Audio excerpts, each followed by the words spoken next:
오픈하자마자 2주 만에 200만 명이 다녀간 그곳, 제가 오늘 이 현장에서 소식을 전해드리러 왔습니다. 안녕하세요, 이은영입니다.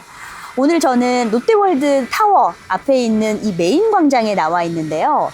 4월 1일부터 벨리곰이라는 공공전시가 지금 진행되고 있는데 3일 만에 50만 명, 2주 만에 200만 명이 몰려들었습니다.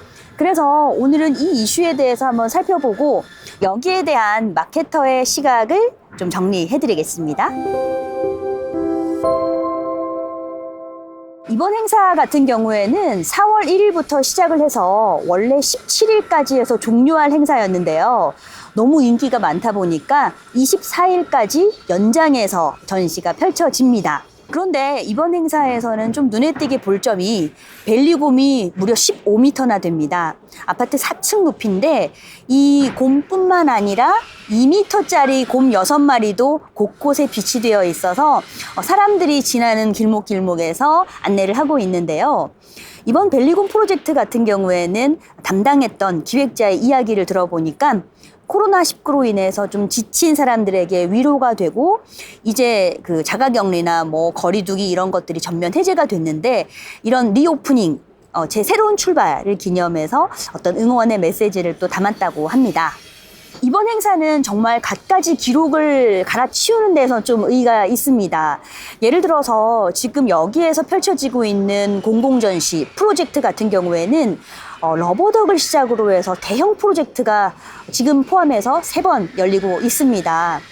2014년에 펼쳐졌던 러버덕, 정말 큰 노란 색깔 오리였는데 석촌호수에서 전시됐을 때는 73만 명이 방문을 했다고 해요. 이어서 2016년에는 슈퍼문 프로젝트가 있었습니다. 제가 사실 러버덕이랑 슈퍼문 둘 다 왔었거든요. 그런데 슈퍼문 때도 상당히 많이 왔었는데 이때 106만 명이 왔다고 해요. 그런데 이번 벨리곰은 200만 명이 넘었으니까 자세히 살펴보자면 1차, 2차, 3차 프로젝트가 각각 73만 명, 106만 명, 200만 명. 그래서 대형 프로젝트를 할 때마다 기록을 경신하고 있습니다. 네, 그러면은 벨리곰이 뭔지 한번 알아봐야겠는데요. 벨리곰은 2018년도 롯데 홈쇼핑에서 만든 자체 개발 캐릭터입니다. 사실 MZ세대 직원들을 중심으로 해서 사내 벤처 프로젝트의 일환으로 기획이 돼서 만들어졌다고 하는데요. 이 벨리곰이 이게 왜 분홍색인가 했더니 풍선껌에서 출발을 했다고 해요. 유령의 집에서 버려진 풍선껌에서 탄생을 했기 때문에 벨리곰은 아마 이 유령의 집 때문에 그런지 모르겠지만 사람들을 좀 놀래키는데 좀 즐거움을 찾고 웃음을 찾아다니는 그런 캐릭터라고 하고요. 항상 또 쫓아다니는 아이가 있는데 고양이, 이 캐릭터 이름은 꼬냥이라고 해서 종이박스를 또 입고 다닙니다. 그래서 이렇게 벨리곰과 꼬냥이를 캐릭터화해서 지금 상당한 인기를 끌고 있는 거죠. 숫자로 좀 체크를 해볼게요. 벨리곰이 가지고 있는 기록들을 좀 체크를 해보자면은 우선 유튜브 벨리곰 TV가 있는데 콘텐츠가 900개 정도 올라와 있는데 누적 조회수가 3억 회를 넘습니다. 그리고 SNS 콘텐츠만 해도 이 언급된 게시물이 2만 건을 돌파를 했다고 하고요. 이번 행사로 인해서 롯데월드몰 오프라인 방문객은 30% 증가했습니다. 그리고 저도 이제 온라인몰도 들어가 봤는데 다양한 굿즈를 판매하고 있는 이 벨리곰닷컴은 매출이 5배나 증가했습니다. 그리고 이 현장에는 팝업 스토어가 있는데요. 항상 넉넉하게 물건을 준비한다고 하는데 오픈하면 1시간 만에 다 동이 날 정도로 대단한 인기를 끌고 있습니다. 벨리곰 행사가 끝나면 이 벨리곰은 어떻게 되는가 궁금해하시는 분들이 많습니다. 왜냐하면 대부분 전시가 하고 나서 폐기해버리는 게 아니냐라는 생각들을 많이 하실 텐데 요즘에는 아시겠지만 착한 경영, ESG 경영이 화두기 때문에 이 벨리곰 역시도 버려지지 않고 다 분해해서 재활용이 된다고 합니다. 예전 같은 경우에는 이렇게 분해를 해서 뭐 소파를 만들기도 하고 작은 조형물을 만들기도 하면서 각각 기관마다 전시가 됐던 사례가 있었어요. 그래서 이번에도 그런 식으로 폐기되지 않는다고 하고요. 재활용되기 이전이죠. 그 이전에 다양한 공공기관 또는 여러 기업 롯데그룹의 뭐 계열사 이런 쪽에서도 후속 전시가 기획이 되어 있다고 합니다. 이와 더불어서 굿즈 마케팅도 다양한 기업과의 또 콜라보가 예정이 되어 있는데요. 이미 이 벨리곰 같은 경우에는 롯데카드와 합쳐서 롯데카드 이 이미지가 벨리곰이 박힌 카드가 출시되기도 했었고요. 교보문고와는 합쳐서 사무용품, 뭐 문구류를 만들기도 했었고, 위글위글과 합쳐서는 뭐 핸드폰 케이스, 그립톡 이런 것들을 만들었다고 해요. 그래서 지금 여러 기업들과 다양한 콜라보가 진행이 되고 있습니다. 이번 행사에 대해서 마케터가 보는 시각은 어떨까요?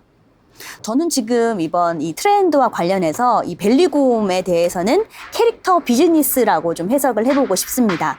캐릭터 비즈니스는 기본적으로 기업에서 또는 개인이 어떤 캐릭터를 만들어서 캐릭터를 상용화하는 과정에서 뭐 굿즈로도 활용이 되고, 굿즈뿐만 아니라 뭐 웹툰 미디어로도 확산돼서 활용되는 경우가 있는데, 이번 벨리곰 같은 경우에는 롯데 홈쇼핑에서 자체 개발한 캐릭터거든요.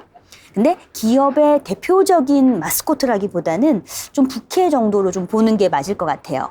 예를 들어서 기업의 마스코트라고 하면은 뭐 S-오일의 굿오일 이런 캐릭터가 대표적인 캐릭터고, 캐릭터 비즈니스가 좀 되게 중요하다고 보는 이유가 사람들이 이 캐릭터를 보는 시점이 굉장히 좋아하고 몰입을 하게 되면 소비자가 아니라 팬슈머가 됩니다. 팬슈머는 팬이라는 단어와 컨슈머, 소비자 단어를 합쳐서 팬슈머라고 부르는데요. 그만큼 소비자가 이 캐릭터에 몰입하고 좋아하고 서로 세계관을 확장해 나가는 그런 과정에서 캐릭터가 더 성장해 나갈 수가 있습니다. 그런 의미에서 캐릭터 비즈니스라고 저는 좀 풀어보고 싶고요. 기존에 좀 성공했던 캐릭터들도 좀 있습니다. 예를 들어서 진로이즈백 소주를 출시하면서 두꺼비 캐릭터를 같이 만들었는데, 이게 굉장한 또 인기몰이를 해서 출시 2개월 만에 1,000만 병 정도를 팔았다고 해요. 그리고 누적으로 3억 병 정도를 팔 정도로 꽤 캐릭터의 재미를 봤던 그런 이벤트라고 볼 수가 있고, 그 외에 약간 B급 병맛 콘텐츠로는 빙그레가 만든 빙그레우스 더 마시스라는 캐릭터가 있는데, 약간 웹툰형 캐릭터인데요. 이 캐릭터 역시도 상당한 인기를 끌었었죠. 그런데 우리가 알고 있는 정말 많은 캐릭터 중에서 정말 대표급 할 수 있는 건 아무래도 카카오 프렌즈, 라인 프렌즈를 들 수 있습니다. 이 업체들이 하는 굿즈 플레이로는 이 굿즈 마케팅 자체가 연간 수백억 원의 매출을 창출한다고 해요. 그만큼 잘 키운 캐릭터는 기존의 사업에 톡톡한 효자 노릇을 하고 있다는 게 증명되는 셈이죠. 그러나 무엇보다도 중요한 것은 사실 캐릭터는 만들기는 정말 쉬운데 많은 사람들에게 오랫동안 기억되기 위해서는 꾸준한 노력이 필요합니다. 기존에 나왔다가 금방 없어지거나 폐기된 캐릭터들도 상당히 많아요. 그래서 이런 관점에서 벨리곰 같은 경우에는 지난 2018년 동안 현재까지 꾸준한 인기를 얻고 있기 때문에 앞으로 지속적으로 여기에 어떤 매출을 기대한다 하기 위해서는 캐릭터의 지속적인 관심과 운영이 중요할 것 같습니다. 네, 오늘 준비한 콘텐츠가 마음에 드셨으면 구독, 좋아요, 알림 설정 부탁드리겠습니다. 저는 다음 시간에도 좀 더 트렌디하고 재미있는 이슈를 가지고 찾아뵙겠습니다. 다음에 준비한 주제는요, 이제는 인기를 넘어서 광풍으로 치닫고 있는 포켓몬 빵에 대해서 해부해 보겠습니다.